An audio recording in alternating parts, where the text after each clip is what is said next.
Not all home renovations are created equal, especially in Arizona. What works in cooler, wetter climates can be a nightmare in the desert. Some of the most common improvements, ones that look great and even add value in other states, can actually make your home hotter, more expensive to maintain, and harder to sell here in the Scottsdale and Phoenix area. So before you invest thousands in upgrades, make sure you are not making one of these home renovation mistakes that homeowners in Arizona regret all the time.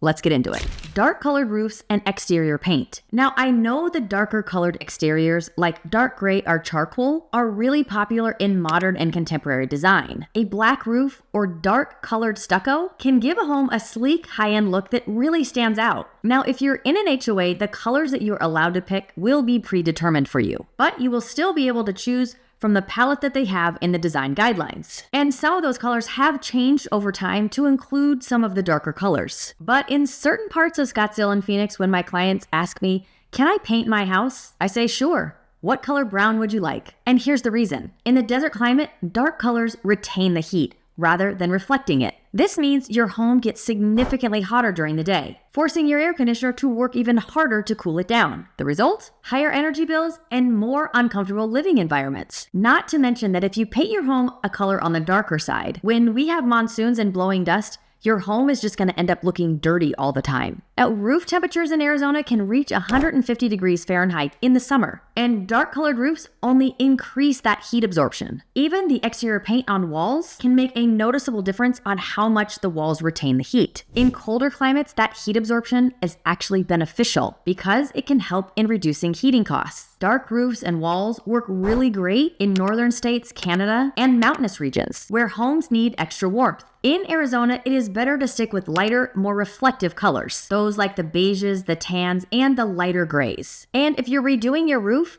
opt for the lighter colored tiles. And if you have a flat roof, use a heat reflective material. Next up is removing those shade trees and some landscaping. Minimalist landscaping with open yards and fewer trees has become a big trend, particularly in modern desert-style homes. Removing those trees can create a clean, contemporary aesthetic and make the yard feel more open. Problem here in Arizona, our intense sun and high heat make shade incredibly valuable. This is how valuable our shade is here. In the summer, everyone moves towards the shade. Even if there's a little sliver of shade, everyone that is standing around will do their very best to share that shade. Removing trees can increase cooling costs, make outdoor spaces unusable, and expose your home to more sunlight. Shade trees reduce the heat buildup around your house, keeping temperatures lower, and protects patios, pools, and your outdoor furniture from all the excessive sun exposure. They can also help prevent water evaporation from your pools and from any gardens, and reduce the levels of dust all around your home. We lost a big tree in our backyard about 2 years ago, and it helped shade our outdoor barbecue and part of our pool, and this has made a big difference in the outside in the summertime for us, meaning it is hotter in those areas. Now, in wetter,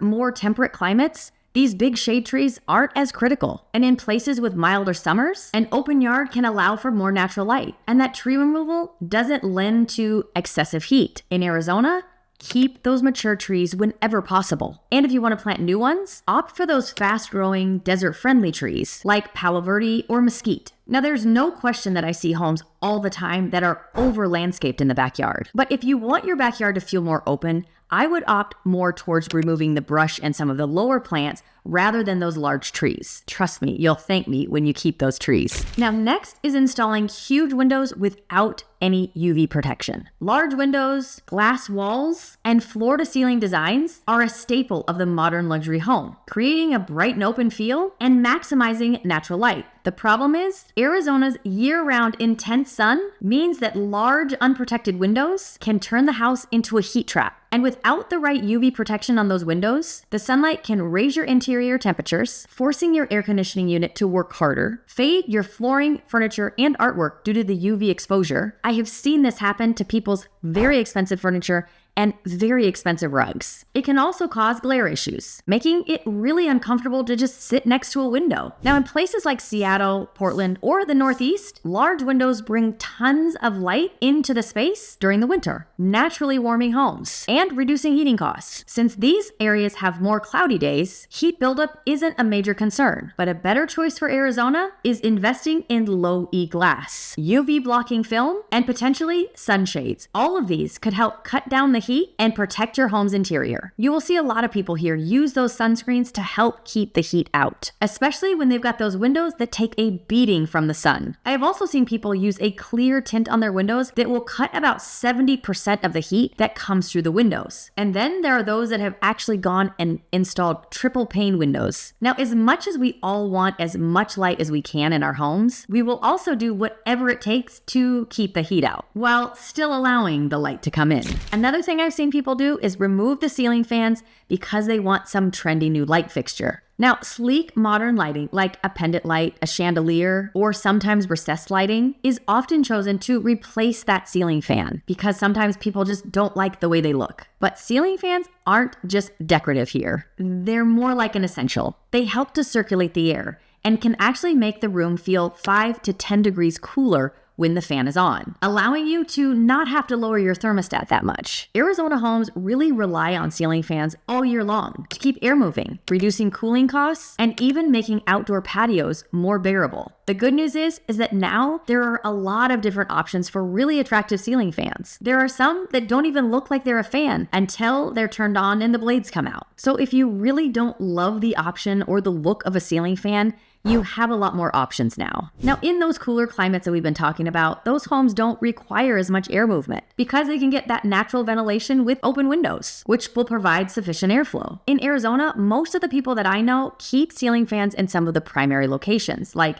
living rooms, bedrooms, and outdoor patios, all in an effort to reduce their energy costs and improve comfort. Another one is choosing the wrong driveway and patio material. Certain materials like asphalt, dark colored concrete, and standard stone pavers are commonly used for driveways, patios, and pool decks. In Arizona, those are not the best things to be using. All of those materials are going to absorb and retain heat, making outdoor spaces dangerously hot during the summer months. Dark asphalt and untreated stone can reach temperatures of 150 plus degrees, making them painful to walk on and causing surfaces to deteriorate faster. Pavers can look great, but having them around your pool is not a great idea, primarily because of how hot they can get. But there are some great alternatives with natural stone and cool decking. These other products work in other areas because of their milder climates, where they don't absorb so much heat. And some, like the asphalt, are preferred because they can handle that freeze-thaw cycle so much better, which we do not have here.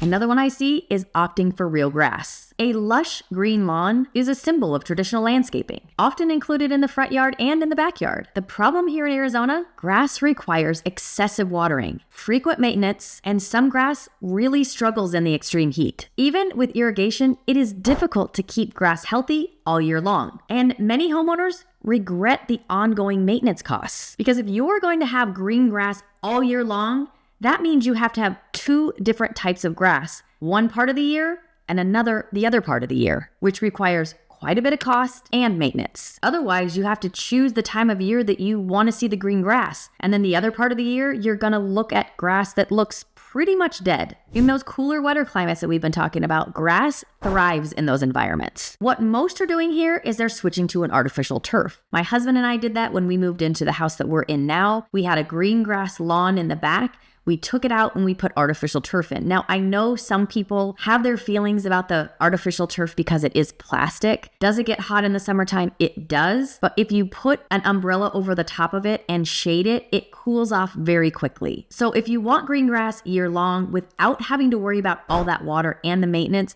the artificial turf is a great way to go. The other way people are going is xeriscaping for a low maintenance, drought friendly yard. Overlooking patio covering and shade structures is another one. A large open patio with no covering is often seen as an ideal outdoor entertaining area. But in Arizona, without shade, patios become unbearably hot, limiting their usability for only part of the year. Direct sun exposure to your outdoor patio furniture is also going to cause it to deteriorate a lot faster. Having a large covered patio is looked at as a really big positive here. This will also allow you to install a misting system, which when running will actually cool your covered patio down by about 15 degrees, which makes this space even more usable all throughout the year. Now, in those milder climates, having an uncovered patio is still usable throughout the year. But in Arizona, you will find people that also add pergolas, sunshades, or even those retractable awnings in their backyard, all in an effort to create more shade and usable space. Now this is a big one, and it is poorly planned outdoor kitchens. Without the proper planning, these outdoor kitchens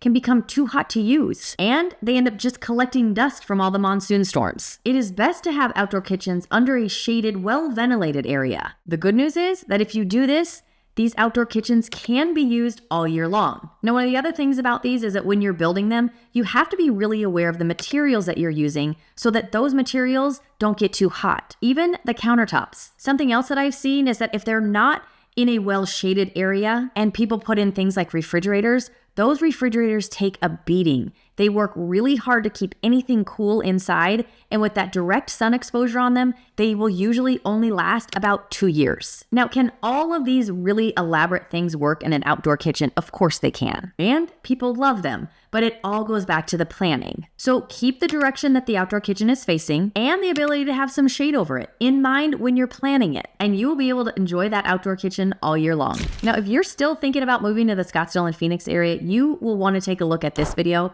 where I talk about all the homes that you do not want to buy. As always, I thank you for watching, and I'll see you next time.